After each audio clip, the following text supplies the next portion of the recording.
Hello and welcome. My name is Matthew Jarecki and I am the Jerk. It is so nice to be in with you guys on a Tuesday morning. We are talking about sports and talking about life. What a show we have for you today, just a day after the NBA Finals concluded in Game 5 last night.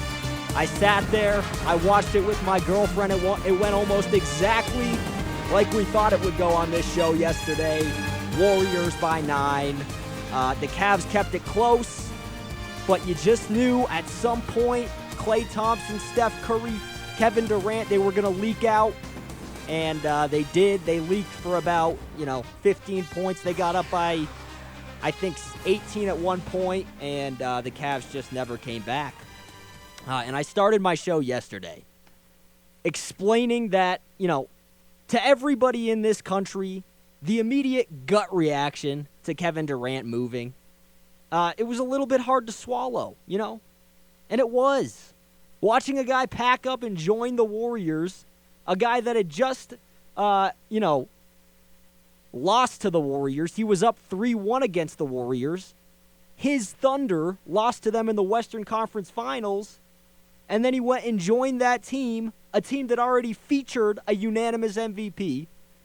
They had just broken the regular season record for wins. It was hard to swallow. It really was for most of us in the country to watch Kevin Durant join the Golden State Warriors. We're not used to that in America. In America, we're sold this idea, pick yourself up by your bootstraps. If you work hard, everything will fall into place. Be loyal. Have values. That's what we're sold. We're basically, as kids, sold a Coors Light commercial. So, for a lot of us watching KD take the path of less resistance, it put us in a state of cognitive dissonance. It didn't line up with our values. Like, wait a minute. A guy that's been one of the most likable guys in the NBA, who's had to suffer through Russell Westbrook's delusions of grandeur and ball dominance, has now done something that doesn't match my beliefs? He's joining a better team? He's going to have more open looks? He's going to win more? He's going to pose an impossible feat for LeBron James? A guy that we've all been desperately pushing to surpass Michael Jordan? It challenged our beliefs, and it turned into hatred. A lot of times, when people are brought up a certain way and the world starts to shift and they don't understand it or they feel undermined by it, they start to resent it and they reach into the past. It's why the Trump campaign was so genius. He hit on very simple topics, drove them into the ground with simplicity, and appealed to people in America that just felt a step behind the current landscape of our country. He said, we're going to make it great again. They just felt a step behind, and they resented it. But guys, we should now embrace change in the NBA.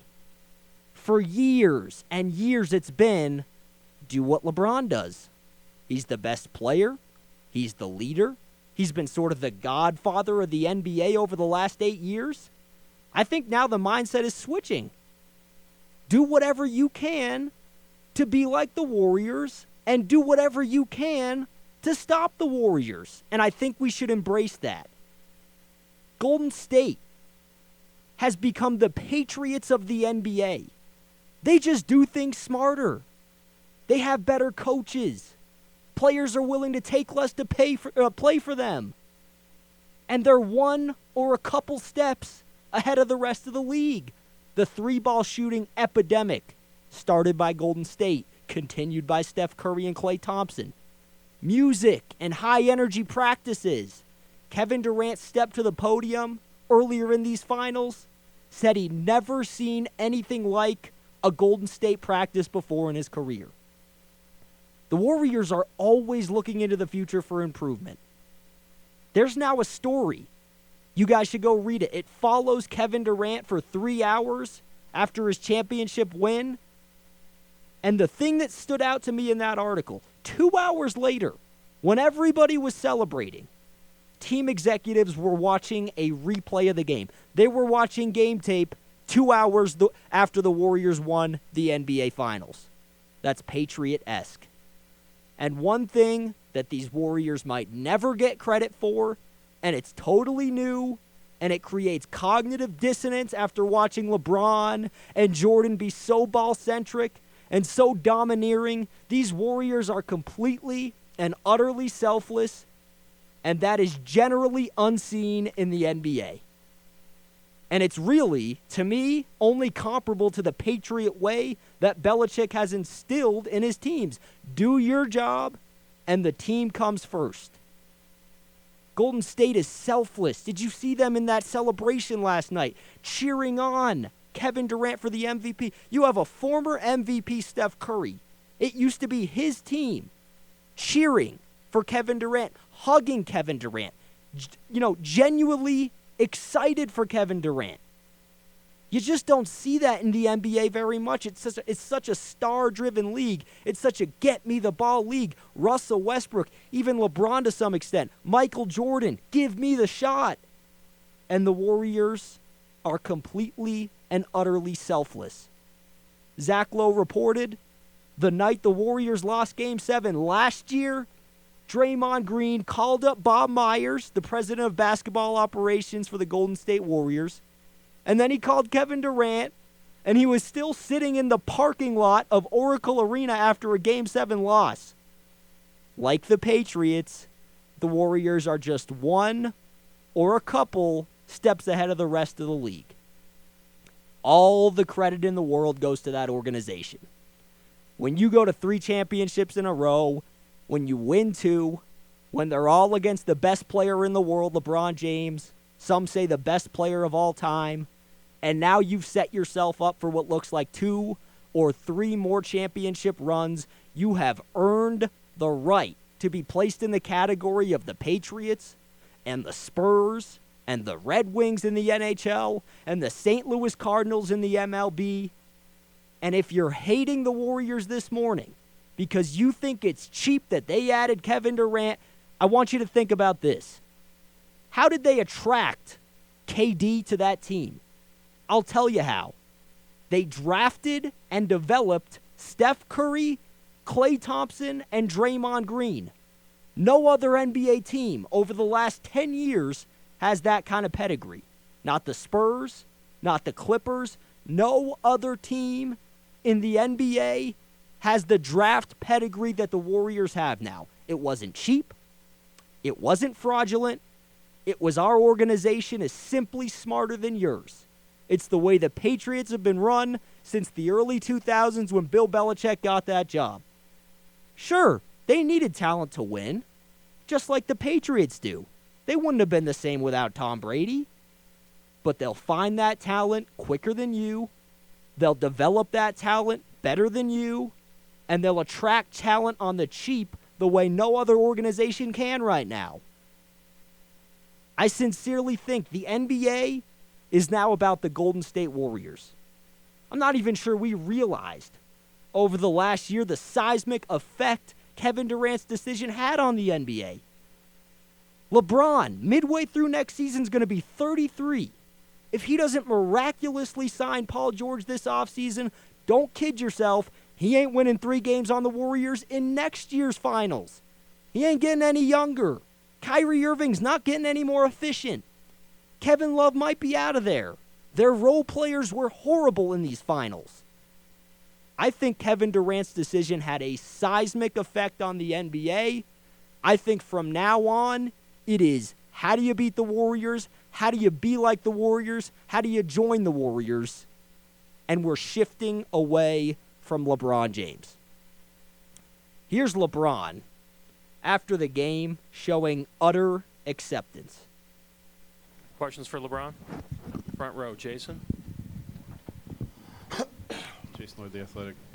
Brown, I know every season's different, every series is different, but 2 years ago you sat at your locker for 45 minutes with a towel over your head after the game ended, and tonight you're in here already. Can you just go through your emotions in the moment and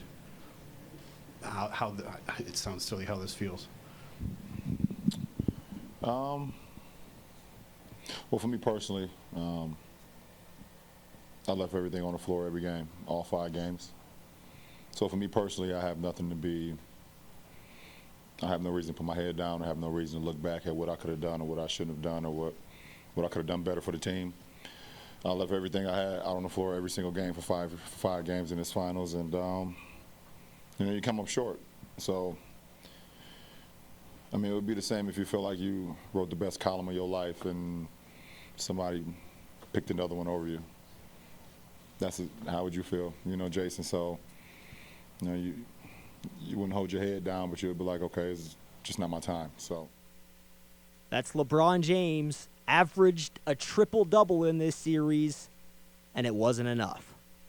This league is now shifting to the Golden State Warriors, who will be in the next 3 NBA championships. Kevin Durant now will be mentioned with the MJs, the LeBrons, the Birds. We care about championships in this country. Credit to the Golden State Warriors. Credit to that organization. We're not going to even, if Kevin Durant stays on the Golden State Warriors for the remainder of his career, we're simply going to forget that he played on Oklahoma City in the Seattle Supersonics. We're going to forget all about that. I bet you didn't even know Shaq played for Orlando and the Miami Heat. You remember Shaq and Kobe. So credit to the Warriors this morning. Credit to that organization for becoming the Patriots of the NBA. This league is now Warrior-centric. LeBron is descending. He's going to be 33 midway through next season. If something drastic doesn't happen, he ain't winning 3 games in next year's NBA Finals. We got a packed show today. I got my buddy Lance coming in. Has all sorts of NBA information, college basketball information. He's going to be on the next couple weeks talking about the draft. He's going to be our insider, basically. He knows his stuff. What are the implications for LeBron? And Kevin Durant, after the break, a commercial came out last night. Nike did it again. One of my favorite commercials over the last 5 years. Getting a lot of criticism. I love it. We'll get to that after the break. We are on KJACK Radio 107.1 KLJXLP, Flagstaff, Arizona. That's FM. You can call in 928-523-4554 if you want to comment or if you're not hearing something you want to hear about.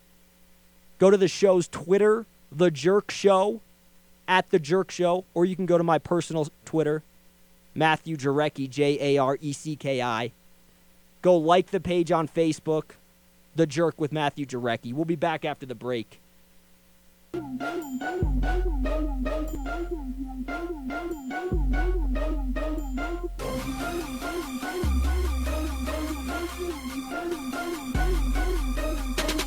Welcome back to The Jerk. I'm Matthew Jarecki. I am The Jerk. KLJXLP 107.1 Flagstaff, Arizona. You can call in 928-523-4554. 928-523-4554. Hit us up on Twitter at The Jerk Show. Go to my Facebook page, The Jerk with Matthew Jarecki. Let's get some engagement here, people. So, obviously, last night, Golden State won that series in 5. You know what the talk was all season? Kevin Durant's move was weak. It created, when a guy that's that good joins a team that's that good, it kind of it goes against everything that we were told growing up in America. You got to pick yourself up by your bootstraps. Make your own destiny, right? But they've done studies on this. And I was talking to my dad about this recently. He just read a book. This guy dives right into the idea that you can maybe pick yourself up by your bootstraps. And they've done all sorts of studies on this. It's a total myth. Everybody that's successful in this country needed all sorts of support from their peers. It's a total myth that it's about your situation, it's about where you grew up, how much money did you have. I wouldn't be in this radio booth right now if I didn't grow up in a certain situation. If I didn't have, there's all sorts of factors that go into somebody's success and go into somebody's work ethic. If I didn't screw up so much when I was younger, I probably wouldn't come in here and do this radio show every single day.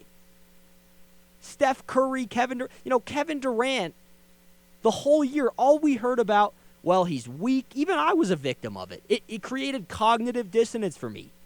It didn't align with the ideals that I was taught, throughout with the messages as I grew up. The Coors Light commercials.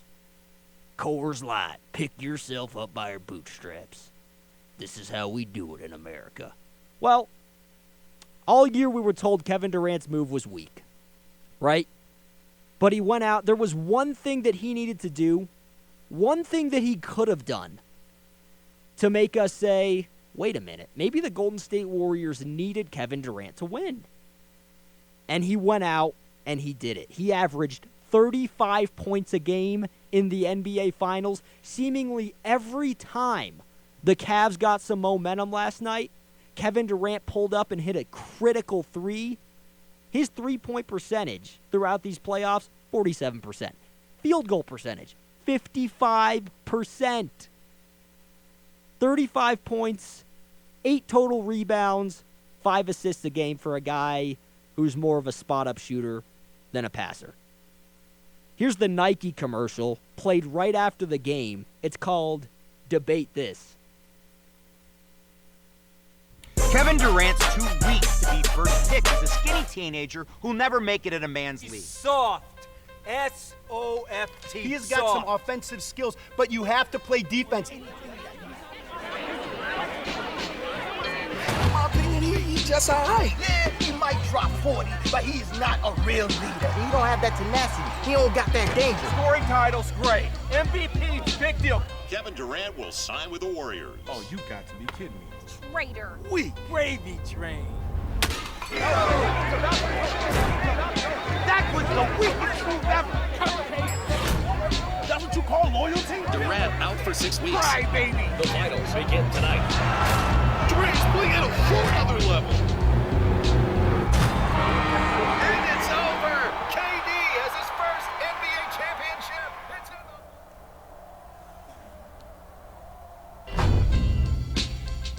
So you just heard that. Basically what the commercial is, it's a bunch of pundits like myself sitting around a table talking about Kevin Durant. All the criticism that he's got. That commercial was actually very accurate as it relates to most of the criticism. LeBron James gets this criticism. They all get this criticism. And the argument is, first of all, we love... I've seen an article about this commercial that said, well, it illustrates the ugliest part of our American sports media. The criticizing, the debate, it's all ugly. Here's what I would argue. If we didn't debate these sports so much, if we didn't talk about Kevin Durant, is he good, is he bad, was the decision good, was it bad, it would, that's what brings a certain amount of gravitas to the NBA and these sports leagues in general. I've always said this, sports and the sports media have a mutualistic relationship. So sports media obviously needs games. We need games and we need players to talk about and we need professional sports leagues and we need all the drama that surrounds it. But don't get it twisted. These sports leagues, they need us as well. They need us to talk about the games, to promote the games, to broadcast for the games, to debate, create a certain importance around it. What if there was nobody debating the Kevin Durant move to Golden State? Do you think it would have averaged 20 million views? No. We create a gravitas. We promote the games. We create importance around your leagues. If there was nobody talking about your leagues, if there was nobody broadcasting your games, how successful would your sports leagues really be? So I don't think it's an ugly part. I think it's fun. I think these guys make millions of dollars. I think they can handle guys debating whether they made the right career move to go to Golden State or not. If you can't handle that, don't be in pro sports. That's my argument. But as it relates to that commercial, that was a very accurate depiction of what the pundits were saying this year. It was weak. It was cheap. And I would argue, after seeing what Kevin Durant did, it was smart. We've all been at work, right, with the B team. You know how stressful it is to work with the guys at work that really don't know what they're doing. It takes a toll on you every time you go to work and you got to work with the B team. Well, Kevin Durant, for the past 5 years, has been dealing with ball-centric Russell Westbrook, delusions of grandeur, won't pass KD the ball in critical spots, and he was fed up with it, and he just happened to become a free agent in the same year that Golden State had just the right amount of cap space, and they had just lost the NBA Finals. So recalibrating, my stance has been throughout this year, Kevin Durant, the move was kind of cheap. But now as I look at it, and as he scores 35 a game in the NBA Finals, critical threes whenever they needed them, I think this was a smart move for the second best player in the world who just made a seismic shift to the NBA. Kevin Durant made a move that no other superstar in the league, I would argue, could have changed the way changed the NBA the way that Kevin Durant did this year. By making his decision to go to Golden State, he changed for the next 3 years. It is, how do we beat the Golden State Warriors and how do we become more like the Golden State Warriors? Whereas for the last 8 years, how do we catch up to LeBron James? So I give all the credit in the world to Kevin Durant today. He exceeded expectations. He did the one thing you need to do. You know, you make that move, you know you're going to get criticized. I'm sure he talked about it with all his people before he made the move to go to Golden State. He knew he was going to get criticized. There was one thing he could have done to wipe away that criticism and to get guys like me to praise him this morning, and it was to overshadow LeBron James in the playoffs, which he did. And that Game 3 shot at the end of the game will be remembered. And average over 30 points a game. Now, over the next 2-3 years, Kevin Durant's going to be in more of these things. I don't see the Cavs having a shot next year. KD finds a way to win 2 of the next 3 championships. We're now mentioning him with MJ and Bird and Magic. We won't even remember the Oklahoma City days. So, you know, I was watching that game last night. The celebration starts happening. And I was talking about what's your immediate gut reaction when something happens, because it's usually right, in my case anyway.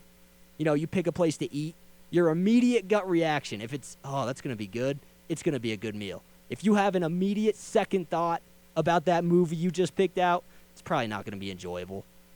And my immediate gut reaction after Kevin Durant won that championship, we're going to forget all about Oklahoma City. We're going to forget all about the criticism he received this year. It's going to become the new norm. Kevin Durant, Golden State Warriors, that's going to be his brand. Kevin Durant, Golden State Warriors, Finals MVP. We're going to forget all about him and Russell Westbrook fighting over shots. All right, after the break, I have my friend Lance coming on. He's kind of an NBA insider. He's an editor here for the Lumberjack student newspaper. I was reading some of his stuff yesterday. This guy knows his basketball, and he has strong opinions about these NBA Finals, strong opinions about the NBA draft. He's going to be great. We'll get to that after the break. I'm Matthew Jarecki. This is The Jerk.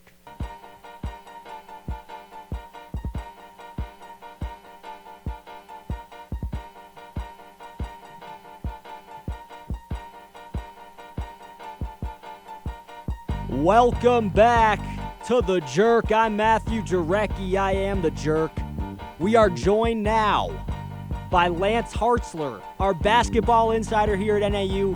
He is the sports editor for our newspaper at Northern Arizona University, the Lumberjack. I sat down with Lance for like an hour yesterday just getting coffee and spewing basketball with him. It was absolutely wonderful. Lance, how you doing? I'm good, Matt. Thanks for having me. Absolutely. So, give me your immediate reaction after last night's finals. I know you were pulling for the Cavs a little bit. What was your immediate reaction? Man, my gut reaction was, dang, LeBron lost. I know. Just immediately. But all in all, it's good for Kevin Durant, good for the Warriors. He came to Golden State to win a title. And he won his title. He left the Thunder to get better looks, better shots. That's what he got with the Warriors. So be it. And you know what I say? Okay, so the criticism all year on Kevin Durant, it was weak, it was cheap. You know, we've all fallen into that trap with Kevin Durant. It created cognitive dissonance. We grew up in America. We were told, pull yourselves up by your bootstraps.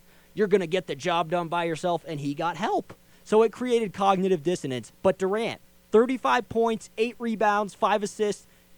Does it take anything away from Kevin Durant at this point that he joined the Golden State Warriors to get this title? So to me, what it does to Durant is we always want them to do it by themselves. You mentioned it. We want the star player to win the title for the team he started with. Kobe won it for the Lakers. LeBron eventually got one for Cleveland. Yep. He left, won 2 in Miami, came back, got his title. So what? What's next for Durant?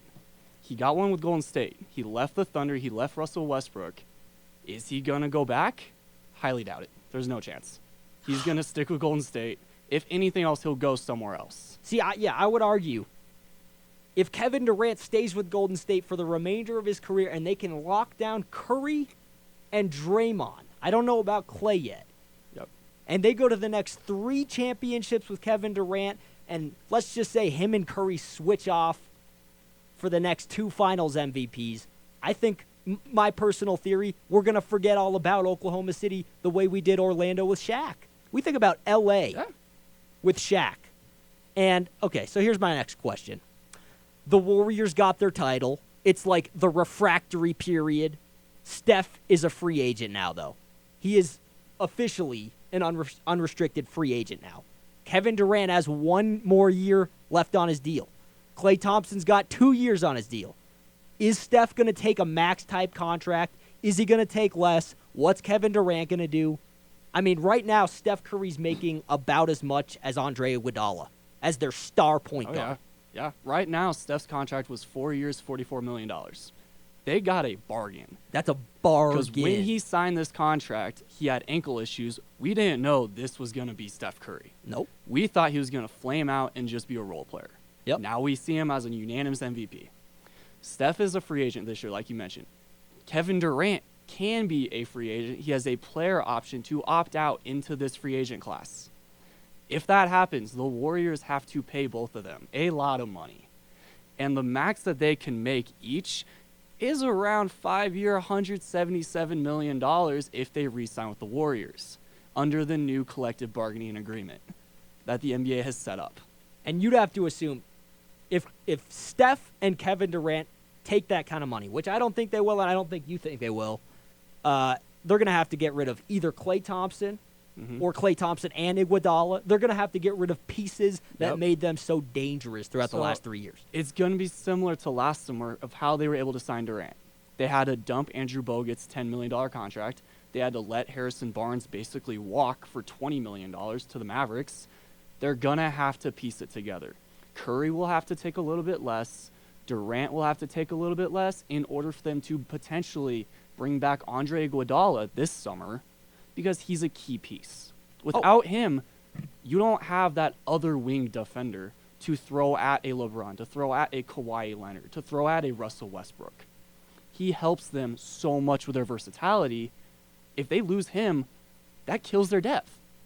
And Iguodala, we saw last night, was critical on LeBron James. Even with, LeBron James played a great game. First half, he was quiet. Yeah. Iguodala had a lot to do with that last night. Majority of LeBron's points came in garbage time. Absolutely. We were watching the game. In the last 2 minutes, he had a couple drives to the bucket, at least 4, when Golden State wasn't playing tough defense because they knew they had the game won. Okay, so where do egos come into play with this whole thing? This is what I'm really interested in. You cover college athletes. You cover college basketball players.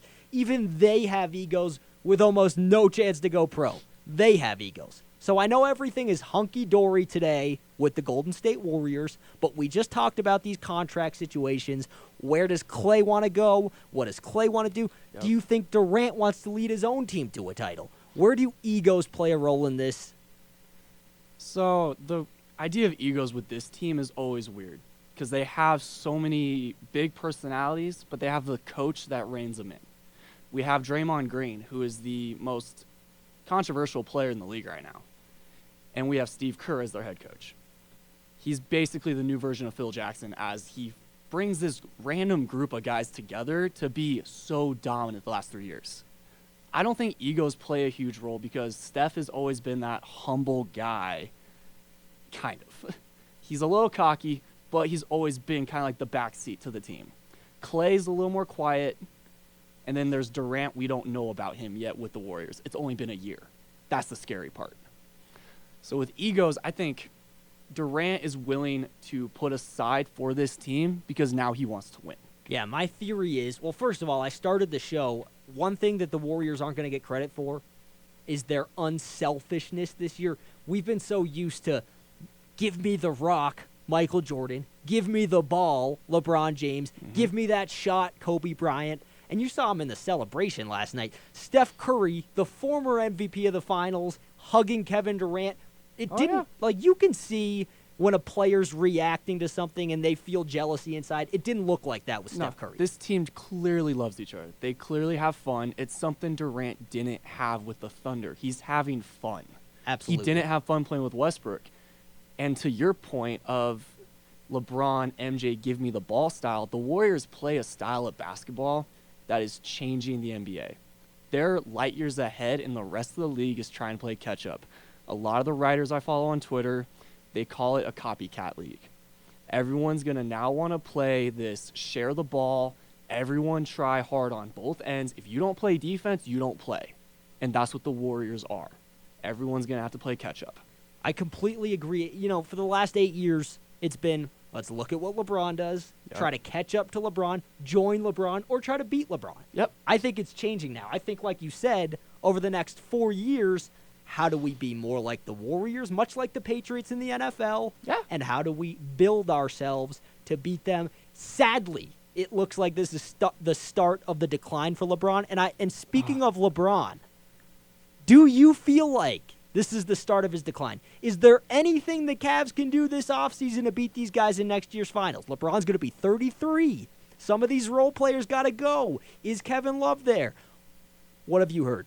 So I don't think it's the start of decline. LeBron James just became the first player in finals history to average a triple-double in a final series. Yep. He averaged 33 points, 12 rebounds, 10 assists on 56% shooting from the field against the best team in NBA history. To me, he's not declining. He's still getting better, and he's 33 years old. It's terrifying. But his team is regressing. That is the problem. He is not the issue. It is the rest of his team does not play the defense that the Warriors play. Kevin Love, Kyrie Irving are great offensive players. They are dynamos, but they do not play defensively as well as you would like. So what's next? What can LeBron do? What can the Cavs do to win more than a game next year in the NBA Finals? I mean, you got to get lucky and hope you can snag one of the star two-way players that are up on the trade block, and that's Jimmy Butler, that's Paul George. I heard rumors that LeBron might be trying to put into the ear of Paul George, hey, come play with me. We can make this work in Cleveland. Let's try to make something happen. That's all speculation. Who knows? See, I would argue, and I've been talking about this, and we talked about this yesterday when we got coffee. What if Paul George goes to management and says, listen, I'm out of here next year anyway. Go get something for me in Cleveland. Yep. Cleveland's willing to trade. We talked about either Ramon Shumpert and J.R. Smith. Doubt they would go for that. What too little. What do you think about Kevin Love for Paul George? How much does that improve the Cavaliers? If I'm the Cavs, I strongly consider that trade, but you have to get another big man back. I feel like the Pacers have a guy named Thaddeus Young. He will do similar things that Kevin Love does, except play a little bit better defense, and he will fit their system. But the Pacers, I doubt they would touch that trade because they are looking for picks. They are looking to build for the future. That is a stagnant trade that does nothing for them. So in all reality, Paul George is going to the Lakers in free agency. Yeah, and we've seen Larry Bird. He's pretty stubborn about these Oh, things. yeah. Okay, explain to my audience, what's your take on super teams? Do you think they're they're wonderful. Good? They are a You great love them? league. All right, Yes, they're all right. Tell my absolutely audience great. why. I think most of my audience hates super teams. I agree with you. I think they're great for the NBA right now. Tell my audience why. So super teams are nothing new. If you look at the history of the league, every single team, the majority have been could be considered a super team based on their era. Michael Jordan's teams, they were a super team. They held the record for most wins. They were dominant. They won 6 titles. The Lakers in the early 2000s with Shaq and Kobe. That's a super team. I would say that. The Bill Russell Celtics, that team had 6 Hall of Famers. How's that not a super team? The recent Celtics, the Yep. Miami Heat. Miami Heat. The Spurs, they were a self-made big three with Manu, Tony, and Tim. Much like this Golden State Warrior team. Exactly. So to say super teams are new, it's just wrong. See, They're new in the aspect that players are seeking out to join them. That's new. But it's nothing wrong with it. Players learning that they want to win and they're willing to sacrifice. And I would say, over the last 3 years, and I've been following the NBA since I was a little younger, over the last 3 years, the NBA's had more gravitas and importance and water cooler talk than it's had in my entire lifetime. Oh, yeah. With the Golden State Warriors and the Cavs going to the title 3 times together. I would argue, if you look at the ratings for football and then basketball, we don't watch basketball in the regular season anyway. We watch football regular season Because games. there's less games. There's less games. There's less games. They mean more. And we love the sport of football. We'll show up to high school football games. The love for football compared to basketball is ridiculous in America. It's whatever the reason is, I don't know what the reason is, but what I do know, we love NBA stars more than we love the game right now. And to me, you put 3 stars on the same team, that's even more star power. It creates more gravitas. It creates better ratings, especially towards the end of the year. The finals are when the NBA gets all of its ratings. Absolutely. They've kind of thrown shade at these playoffs, saying, oh, it's bad because the Warriors and Cavs have just dominated. Well, then the rest of the league has to get better. Yeah. That's really all it comes down to. The rest of the league has to compete better with them. And that's really it. The league, the best facet of the NBA, the best thing that they have is their stars. They brand their best players better than any other sport. They do a phenomenal job with that. I agree. We saw a list come out over the last 3 weeks, the most popular sports stars in America. LeBron James is perennially top 5. Yep. You couldn't find the NFL superstar until you got into like the 50s. Oh, you don't see baseball in the top 100. No, baseball's you- we all know what's happening. No with one knows baseball. who the top star in baseball is unless you're an actual baseball fan. Right. Bryce Harper, it's Mike Bryce Trout. Harper, Mike Trout, and then everybody else. Yeah. All right, give me your I want some quick takes. Markelle Fultz, what's your analysis? Take us through what he does well, what he doesn't do well, how he fits in Boston, and then what do you think of Boston's plan moving forward? So Markelle Fultz, he's the presumed number 1 pick, freshman out of Washington. His strengths are that he's a 6'5", 200-pound point guard. That's rare. He's physical, he's big, and he's lightning quick. He can get his shot anytime he wants off the dribble, off catch and shoot. And in my mind, his biggest strength is his ability to attack the rim and use those physical tools. What he needs to work on is his consistency defensively. And I've heard rumors, I read a report saying a scout was told that Markelle Fultz has an issue with winning. He's never been a winner in his life. At UW, his team won 10 games. In high school, when he would play pickup ball, his teams rarely won, which is weird for a player of his caliber. But that is okay right now because he's moving into the Celtics, a winning organization with Isaiah Thomas, the NBA's biggest underdog, with the biggest chip on his shoulder, to help tutor him and teach him how to win. So what do you think of the Celtics? A lot of people say Celtics should be trading for Jimmy Butler. Celtics should be going all in on Paul George. What do you think about the Celtics' plan? It looks like they're going to wait this thing out over the next 4 years. They're just going to build for the future. In my mind, that's exactly what they should do. They have a weird situation that is incredibly unique. They were the number 1 seed in the playoffs, as well as the number 1 overall pick in the draft. They can start building for 8 years down the road right now and in next year's draft with their 2018 unprotected pick from Brooklyn all over again, which is going to be top 5. There's so much opportunity for them just to build for the future right now with Markelle Fultz and whoever they pick next year, and Jaylen Brown, the current young guy on the roster who is a phenomenal athlete, phenomenal defender. They can start building for when Isaiah Thomas is gone, Horford is gone, Jay Crowder is gone. They're ready for the second stage. Yeah, I would argue that, we see these NBA teams, the 76ers, bottoming out and going for draft picks. To me, the Celtics have done that in the best way possible. They swindled the Nets. The Nets. They did. They swindled the swindled Nets. And they got to the Eastern Conference Finals in rebuild mode. Yeah. What more can you ask in the NBA? It's like they made great moves and somehow got these picks out of the Brooklyn Nets, who made a grave mistake trading for 35-plus-year-old players. Okay, bring us to Lonzo Ball. I know you don't like his dad. I know you hate his shot. How do you think he fits in L.A.? Tell us about his shot. Offensively, his shot, he brings it up to the side of his body. I mean, if you could see my motion, I'm bringing it to the left side of my face, and he's right-handed. I'm sure your audience knows basketball. They've seen people shoot. You shoot it at your forehead. That's not a natural shooting motion for Lonzo Ball. But he makes it work. He shot over 40% from 3 in college.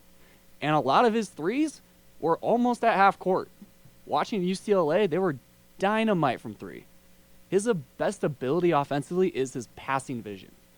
He makes passes that I don't see pro point guards make because he's so ahead visually in reading the game. So his fit with the Lakers offensively is seamless. They run a Warriors style of offense which is predicated on ball movement. D'Angelo Russell, his best position is as a shooting guard. So that way he can take more shots, he can get his points, let Lonzo facilitate. It works pretty well. Defensively is where that's an issue, but they can develop. They're both 6-foot, 6-point guards. That's a lot of size. They'll be fine if they develop. That's what I like about Lonzo and Markelle. They're long, and when you're long in the NBA, you can learn to defend. Exactly. That's the one knock on Isaiah Thomas for the Celtics. He's not long enough. He Yep. can't defend. He's a liability. It goes to the point of we need better two-way players. Yes. Stephen Curry is not that big of a player, but he plays both ways because he at least tries. And he gets steals. Exactly. And the one thing, what Lance was saying about Lonzo, his shot's going to be very easily defensible in the NBA. That's why it's a problem shooting from one side of your body. When you just don't pull up for a straight jumper, players lock in on that, and we've seen it. When you get into these 7-game series in the playoffs and a team has that much time to prepare for you, they're going to lock in on that. All they have to do is sit on his left hand. He's not going anywhere because that's the side he shoots it from. He cannot pull up going to his right. It is literally impossible for him to do it physically. So, Lance is an editor here at NAU, Northern Arizona University, for our Lumberjack newspaper. He's a big deal over here. He wrote a big story last year for us. Tell us about your next big project so our listeners can read it when the school year starts. So I don't want to give away too much, but I'm currently working on state of the NAU men's basketball program and how it's changed over the last couple years, how Coach Murphy has done. He's done a great job, but how he's really done with keeping players within the program. I'm hoping to have it done around basketball season. When it's finished, you can catch it in the paper, in the Lumberjack, or on jackcentral.org. It's going to be a good one. Yeah, if you've, check him out. Lance Hartzler. I've read his articles before. Great writer, and he dives deep into these college basketball issues. He's a basketball nerd. He knows his stuff.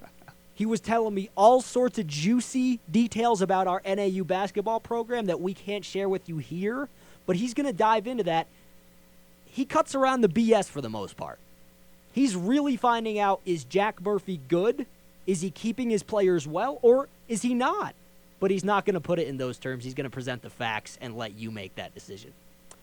All right, thanks, Lance. Lance, I appreciate it. Absolutely, Matt. This is fun. Thanks for having me, man. Lance is going to be joining us throughout the next couple weeks as we get into the NBA draft. That's the next big thing. NBA draft, Lonzo Ball, Markelle Fultz. June 22nd, NBA draft. Can't wait. All right, we'll be back after the break. I'm Matthew Jarecki. This is The Jerk.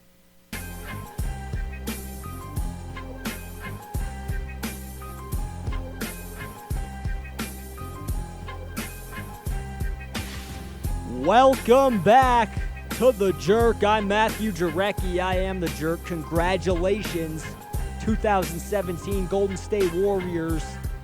They're becoming the Patriots of the NBA. Everybody wants to figure out how do we become more like the Warriors, and everybody wants to figure out how do we stop the Warriors. They simply do things smarter than you. They simply do things before you do them. We heard a story. Draymond Green, after last year's Game 7, called Kevin Durant in his car. One thing these Golden State Warriors players are never going to get credit for, they're selfless. You don't get that in the NBA. And I think, some people even resent it because it creates cognitive dissonance. We have been so used to the ball-dominant Michael Jordan and the gimme the rock Kobe Bryant and LeBron James that we've forgotten about selfless teams in the NBA. In the NFL, we love it, but in the NBA, we're just not used to that. And that's what the Warriors are giving us. Credit to them. Credit to the culture of that team that no other team in the NBA has right now. I think it is the start of LeBron James's decline. I think it is the Warriors' time over the next 3 to 4 years. And I think if Kevin Durant wins 2 more titles, he is now in the conversation with MJ and Bird and Magic and LeBron. All right, it was a great show today. Thank you, Lance Hartzler, for coming on the show. He'll be our NBA insider. This guy knows so much about the NBA. It's ridiculous, and he covers our Northern Arizona University basketball team. He's got all sorts of dirt on that. I mean, you talk to these guys that really dive into these subjects, these basketball teams, cover the teams, basically beat writers. They have so much dirt on these teams and these coaches that they just can't share, especially in a student newspaper. It's so awesome to hear. It is so wonderful for me to sit down with Lance for an hour and just dive into the dirt of NBA basketball and college basketball. All right, we'll be back tomorrow. 107.1 KLJXLP, Flagstaff, Arizona. Go to my Twitter, The Jerk Show, at The Jerk Show. Go to my personal Twitter. Just type in my name, Matthew Jarecki, Jarecki. Email the show, contact thejerk@gmail.com. I'm getting all twisted up. Got to go to a math class right now. Okay, we'll be back tomorrow. This has been The Jerk.